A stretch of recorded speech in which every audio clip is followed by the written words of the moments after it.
I've learned over the years that silence is one of the most honest filters in life. When you stop announcing your plans, you start seeing who truly believes in you and who only listens for entertainment. People love to talk about dreams, but very few stay committed when the work becomes uncomfortable. I used to explain myself constantly, hoping someone would validate my direction. Instead, it drained my focus. A simple shift changed everything. Stop proving, start building.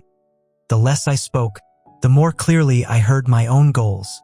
I remember failing a major project because I wanted to look impressive rather than stay dedicated. But I also remember working quietly on something everyone doubted, and eventually surprising them with results they never expected.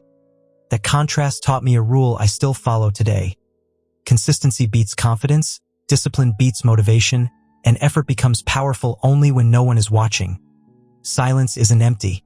It's where real growth begins.